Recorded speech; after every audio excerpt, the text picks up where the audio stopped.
October 6th, 1973. It was Yom Kippur, the Day of Atonement. In Israel, the nation stops. Radio broadcasts cease. The highways are empty. It is the holiest, most quiet day of the Jewish year. The people were fasting. They were praying. They were unaware. And that was the plan. At 2 p.m., the silence was shattered by the roar of 2,000 Soviet supply guns and 500 aircraft. In the south, the Suez Canal, considered impassable, was breached by Egypt. In the north, the Golan Heights were engulfed by a tidal wave of Syrian armor.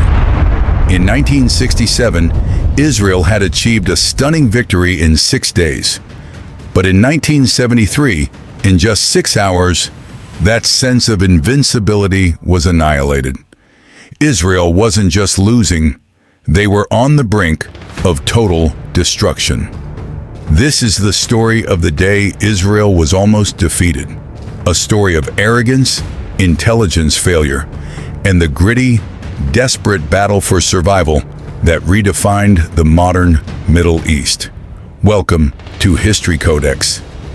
To understand the apocalypse of 1973, we must return to June 1967. In 6 days, Israel tripled its size. They occupied the Sinai Peninsula, the Gaza Strip, the West Bank, and, critically, the Golan Heights. In Syria, the loss of the Golan was a catastrophe. The heights were not just territory. They were a dagger pointed at the heart of Damascus, a mere 60 kilometers away. The humiliating defeat fueled a new, determined leadership in Damascus, Hafez al-Assad, who became president in 1970. Assad was a far more methodical planner than his predecessors. He realized that alone, Syria could not defeat Israel. He needed a joint, coordinated attack with Egypt. Behind him was the Soviet Union, turning Syria into a massive armored force, supplying them with cutting-edge SAM-6 surface-to-air missiles and modern T-62 tanks. Following 1967, the war of attrition raged on the Suez. It was a brutal artillery duel that cost thousands of lives. While Israel built the Bar-Lev Line, a series of impregnable forts along the canal, they became complacent. They believed their intelligence was perfect, their air force untouchable, and that the Arab would never attack, having been taught a lesson in 1967. They called this arrogance ha-conceptia, the concept, and it was about to fail them. September 1973. The signs were everywhere. Syrian tanks were moving to the front. Soviet ships were evacuating families of advisors. King Hussein of Jordan even flew secretly to Tel Aviv to warn Golda Meir of an imminent attack. But the Israeli Defense Ministry under Moshe Dayan dismissed it. They believed the concept. However, on October 5th, top-tier intel arrived. The attack would start at sunset on the 6th. Israel was in a dilemma. In 1967, they struck first. But in 1973, U.S. Secretary of State Henry Kissinger warned that if Israel struck first, they would stand alone. Golda Meir made a fateful decision: no preemptive strike. Israel would absorb the first blow. It was a choice that would cost thousands of lives. 2 hours before the predicted time at 2 p.m., the storm broke. 1,400 Syrian tanks, 1,000 artillery pieces, 100 aircraft. They faced only 2 Israeli armored brigades, roughly 170 tanks, and a handful of outposts. The Syrian plan was rapid. Breach the Purple Line, the 1967 ceasefire line. Take the high ground and reach the Sea of Galilee. By nightfall, the Syrians had broken through in multiple sectors. In a swift, elite action, Syrian commandos, dropped by helicopter, captured the Israeli Eye, the crucial, heavily fortified radar station on Mount Hermon.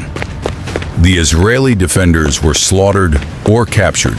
The Syrian flag was raised. By the morning of October 7th, the situation on the Golan was catastrophic. The Syrians had reached the Nafaq command center. Israeli commanding officers were being killed, units were losing contact, and many soldiers believed the end was near. It was the darkest hour in Israeli history. Moshe Dayan, the hardened general, reportedly considered ordering the Samson option, a last resort deployment of nuclear weapons, fearing the destruction of the Third Temple. But on the Golan, something shifted. A single brigade, the 7th Armored Brigade, commanded by Avigdor Kahalani, was tasked with holding the northern sector. Facing hundreds of Syrian tanks, they fought a desperate, days-long battle in what became known as the Valley of Tears. The Syrians, outgunned in skill but not numbers, made a fatal error. After their initial success, they paused to regroup, allowing the first waves of Israeli reservists, who had rushed to the front straight from synagogues, to arrive and bolster the line. By October 8th, the 7th Brigade had broken the Syrian momentum. The valley was filled with burning Soviet-made T-62s. The invincible Syrian advance had stopped. With the Golan stabilized, the Israeli Defense Forces, IDF, went on the offensive. They didn't just push the Syrians back, they pushed into Syria. By October 11th, Israeli artillery was within range of Damascus. The Syrian capital was shivering in fear. The tables had turned, but the cost was astronomical. Israeli armor had been decimated, and ammunition was running out. Israel needed help. The U.S. began Operation Nickel Grass, a massive airlift delivering tanks and aircraft that kept the IDF in the fight. But the rapid Israeli advance on Damascus and Cairo on the southern front triggered the Soviet Union. Brezhnev warned of unilateral action to save their allies. Washington responded by elevating its nuclear readiness to DEFCON 3. The world was on the brink. A ceasefire was imposed on October 25, 1973. The war ended not with a bang, but with a tense standoff in the desert. Israel had won militarily, but they lost their innocence. 2,688 Israelis were dead, a devastating per capita loss. The concept was dead. Golda Meir and Moshe Dayan were forced to resign, but the war also created the impossible. Egypt, having regained its honor in the initial attack, felt empowered to negotiate. The surprise attack that nearly destroyed Israel ultimately forced it to the negotiating table, leading to the Camp David Accords and peace with Egypt. Syria, however, was left with a wrecked army and the continued occupation of the Golan Heights. The Yom Kippur War remains the Day of Atonement in more ways than one. It is a haunting lesson that the greatest danger is not the enemy at the gates, but the arrogance within. If you want more stories like this, not just history, but the moments that almost changed everything, subscribe to History Codex, because the past is never really past.